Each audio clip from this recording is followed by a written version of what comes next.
The Jacksonville Jaguars get edge DeJuan Smoot back in the fold. Why I'm gonna tell you why I think it's a great idea, and the fact that it's been a very, very quiet offseason is a good thing. You are Locked On Jaguars, your daily Jacksonville Jaguars podcast, part of the Locked On Podcast Network. Your team every day.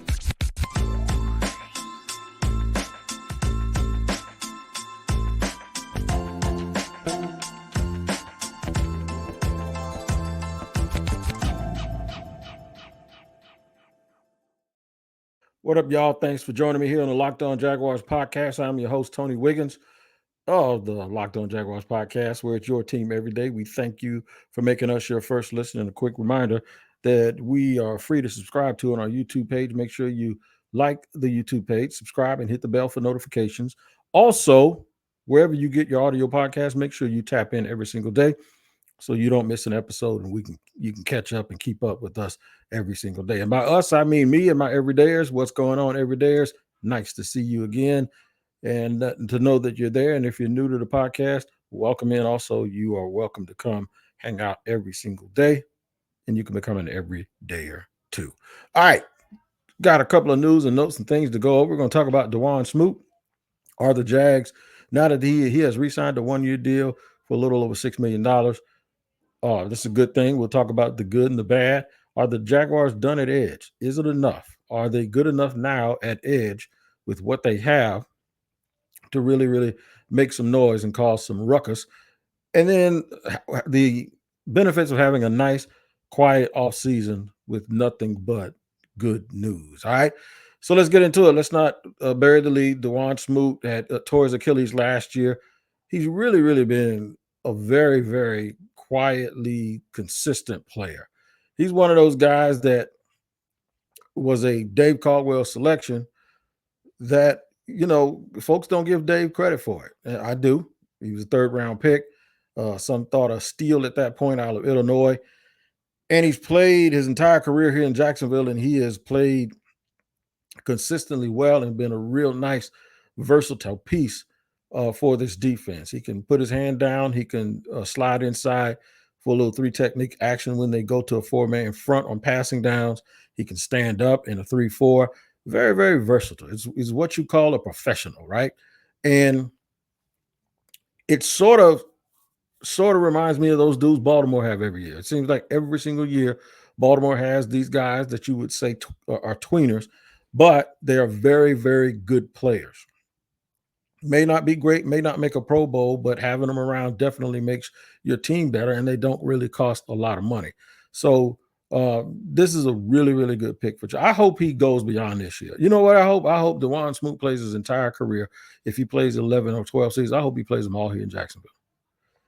And I'm not just saying that because he delivered his own baby in his house, even though that is that's a pretty remarkable thing to do. And I'm sure if you ask him, and maybe I will ask him if I see him at training camp, it's like, what's the greatest thing that's ever happened to you? Because every kid grows up thinking you're going to make it to the NFL or hoping you make it to the NFL. Is it that he did it? He became a millionaire. He did that. I bet you all of that stuff pales in comparison to having a woman you love who's pregnant, your wife, and she's delivering a baby. You ain't got time to go to the hospital, and you deliver your own kid. I cut all of my kids' umbilical cords, and I thought that was like, I felt like King Kong when I did that. I felt like Tarzan, like I gave you life. You know what I'm saying? But to actually go, I need some towels and some hot water, and deliver your own baby. It's amazing. First of all, his wife has to be amazing. There's no anesthesia involved. We're going to do this right here. We're going to deliver this baby. I just can't get beyond it and get past that. And I don't want to. It's like one of those things that is absolutely fabulous. So yeah, man, I already liked him. And then when you interview him and you talk to him, you like him even more. But I love kids. I love my grandchild. I got a new grandson. Y'all know I'm always talking about my grandchild. He looks just like his daddy, and his daddy looks just like me. And he looks like his daddy did when his daddy was little. So it kind of reminds me when I look at them, it is like You know how many brownie points that is for you? You deliver your own kid.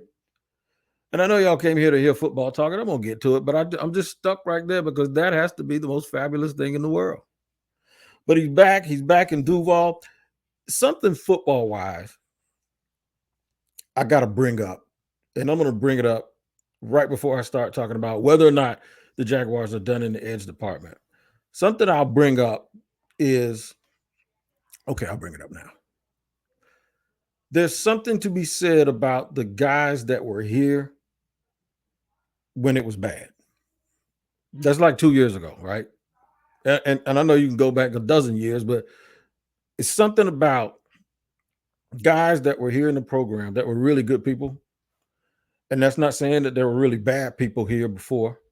It's one of the reasons I wanted Calais to come back, right?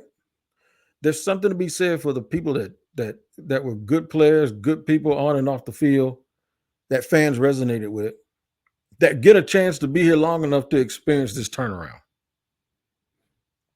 And he's right at the top of the list. You know who else is at the top of that list? Dewey Wingard. Guys that have been here. It's almost as if it's sort of the same thing I feel about the fans. Like the fans has been, when I say the success that the team is having and the success that is being anticipated that they're going to have this year, and that folks are talking about Jacksonville in a great light. And I always bring up the fans and say, man, they deserve this so bad. And, you know, I get a little pushback on that for some people. Like, people go, what is deserved? Who deserves? Those fans do. And the people that struggle and rooted for the team, regardless, even if I remember the product was bad. I can't forget because it's been way more bad than it's been good, right? So I sit here and I go, how cool is it that guys like that get to experience this? And there were guys like Brad Meester that were here for a long time that saw some good and you know, a couple of years here and there. I ain't talking about just one of those flash in the pan seasons. I'm talking about the people that are a part of a turnaround that I think has legs that are built for lasting a long, long, long time. It's cool. DeJuan Smoot ranks right at the top of the list of those people. Right at the top of the list, in my opinion. They sort of turned the roster over the last few years, and there were only a few people left. Like I call the last of the Mohicans. There were only a few of them. Dewey Wingard's one of them, and DeJuan Smoot's another one. It's to me, it's just a beautiful thing, and it's a real good thing. And I'll touch on this a little bit more in segment 2, and then we'll figure out if the Jags are done at edge. I'll get to all of that here in just a second on Locked On Jaguars, as we're celebrating the fact that DeJuan Smoot has re-signed, and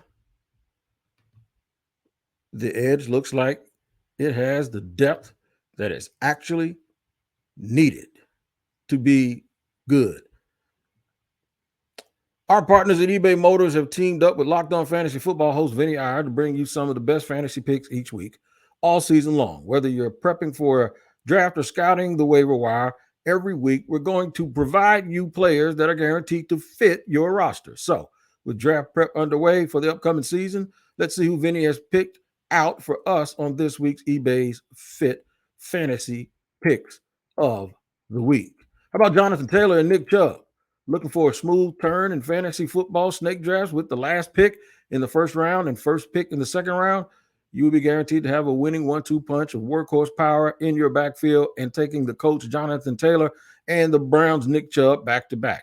While Taylor is a perfect rebound candidate and in a more friendly overall offense in Indianapolis, Chubb is also up to dominate with more of the combined workload in Cleveland. Vinny Iyer of Locked On Fantasy Football is going to help you win your fantasy football championships on eBay.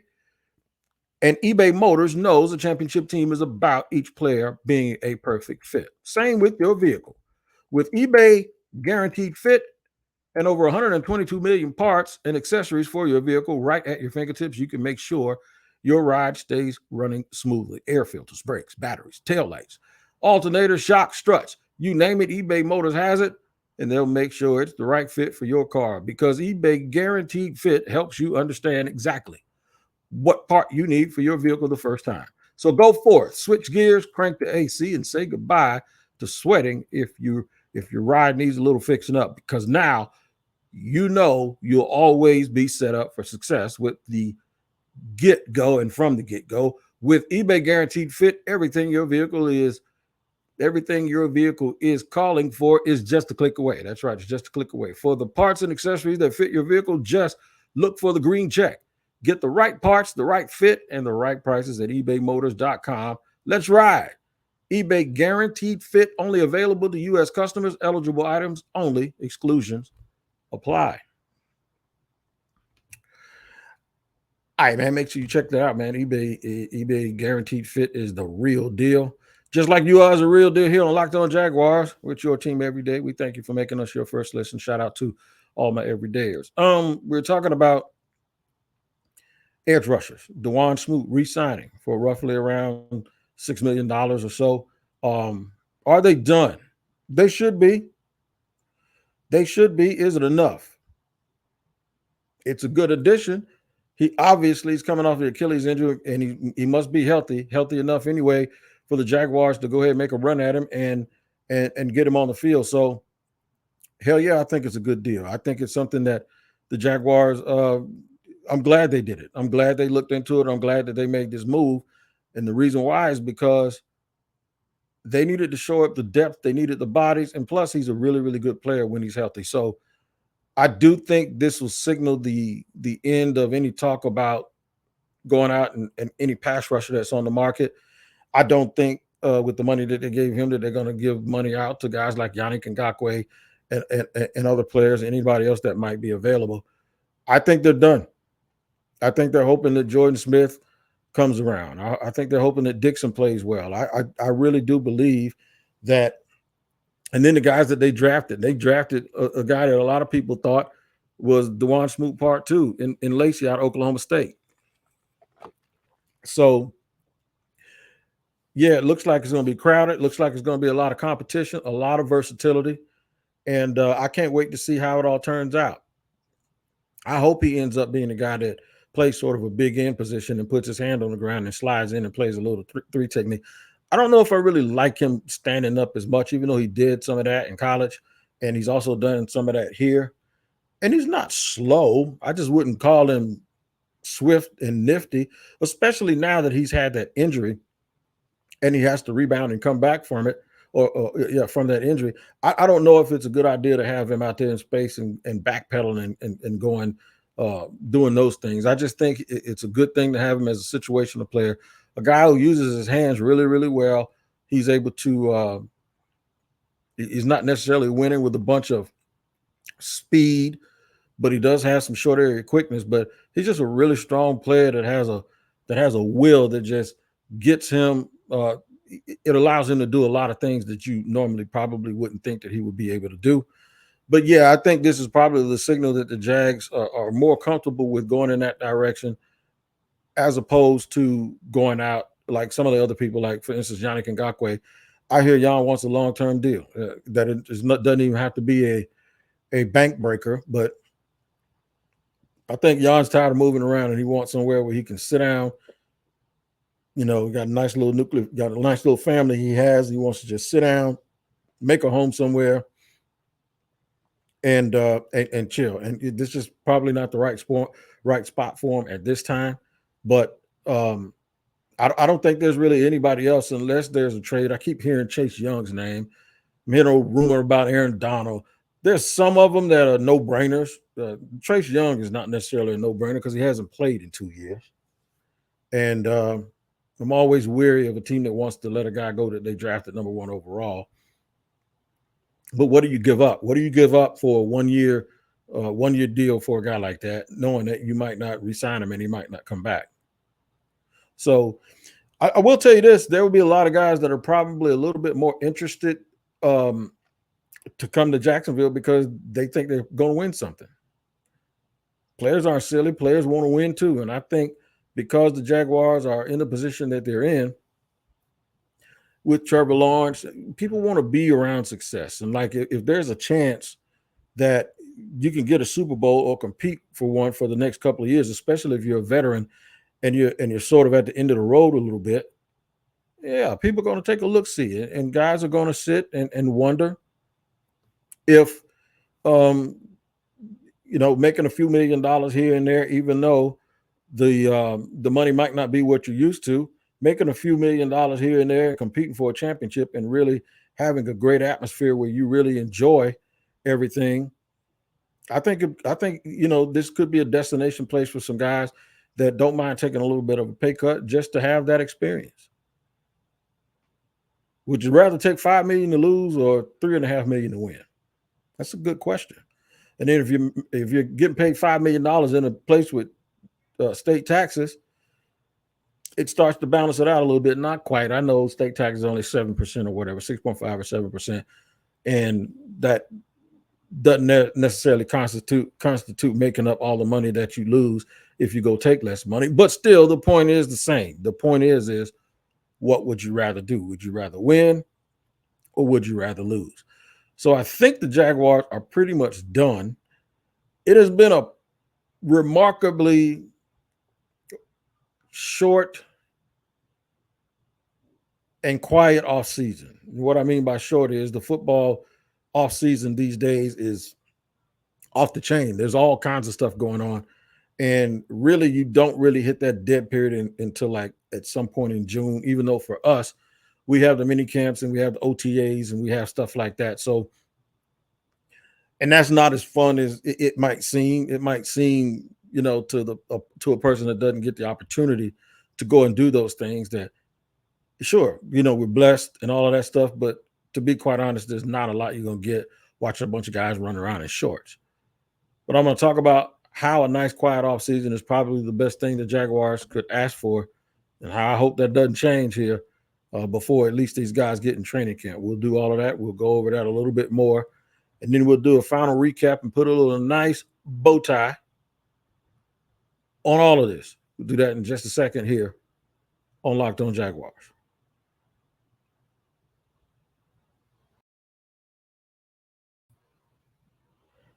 All right. Final segment here of Locked On Jaguars on this great Friday. We are 3 business days away from training camp and about 5 pure days from us going out to training camp. Fans will be out on the 26th. It is the 21st now. So it's going to be a lot of fun, an awful lot of fun for this organization, people around the league. Folks are going to come out. Here's what's going to happen. Folks are going to come out to training camp. It's going to be a blast for the first few days. Then they can't wait for the preseason game. And then once that first preseason game is gone, guess what's going to happen? Folks are going to be ready for the regular season. They're going to get tired of the preseason. They always do. But that's what we do, and we love it.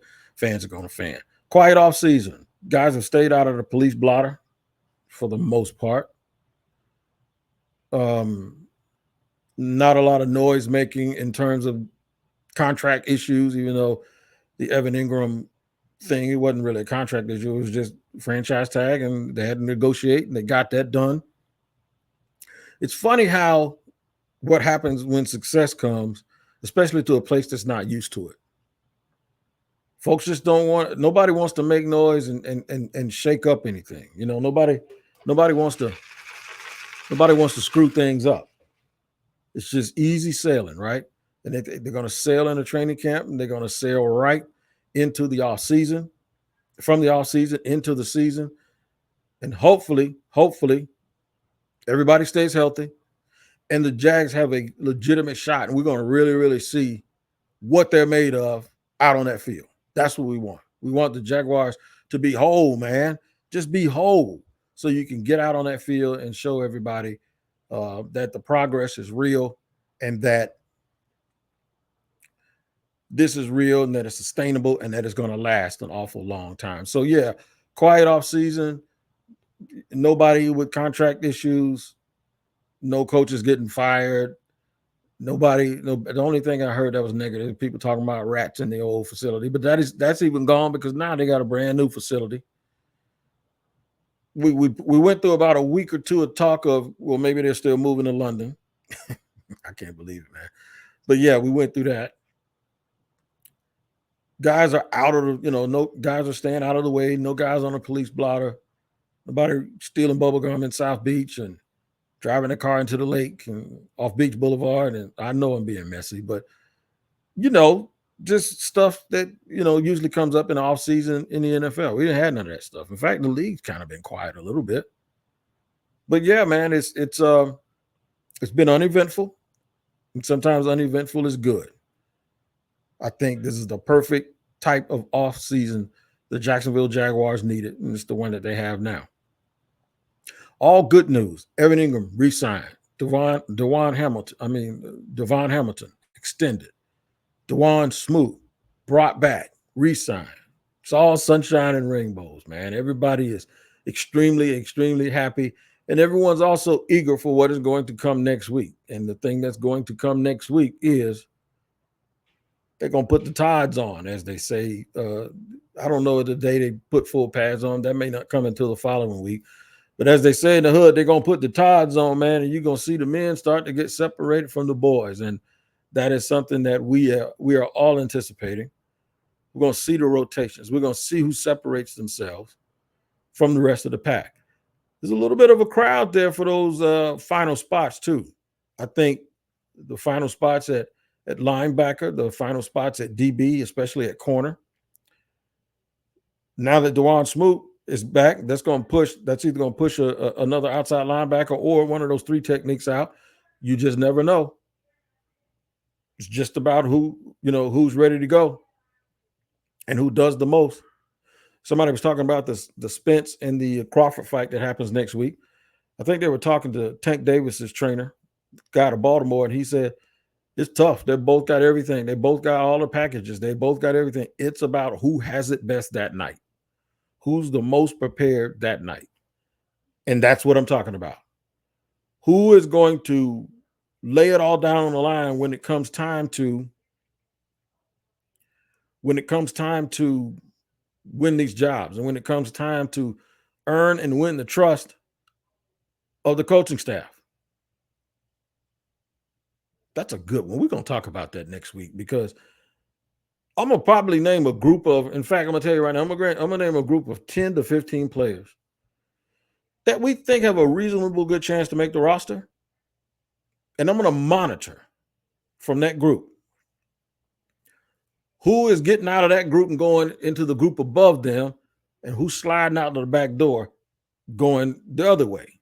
We're going to talk about that group. I'm going to create that group before we get to training camp. And once we get to training camp, I'm going to monitor it, and I'm going to give you updates every day on that group, because I think that's critical. That's a good problem to have, is when you know that there's 10 to 15 jobs that are being battled for. And then we might do this. Is there somebody from the group behind them, like the last 30 guys on the roster, the last 35 guys on the roster? So we'll go 30, because we're going to know who about 40 people are. We're going to name like another 15. So we'll have about 33 dudes. Who's going to pop their head out of there and say, no, I want to be in that other group, and take somebody's lunch money? Very, very good stuff. Wrap it all up. We had a nice, quiet offseason, and I hope I explained why that's a good thing. Are the Jaguars done at edge now that they have re-signed edge DeJuan Smoot? I call him an edge, but he's sort of just a defensive player. He's a DW, defensive weapon. And why I believe, because of their economic commitment to him, that you won't see them going after any more big fish. All right, man, we'll discuss all of this and more next week. Make sure you catch Locked On NFL every single day on YouTube, and also wherever you get your audio podcast. Great show. You guys have a great weekend, and we'll see you next time here on Locked On NFL. Locked On Jaguars.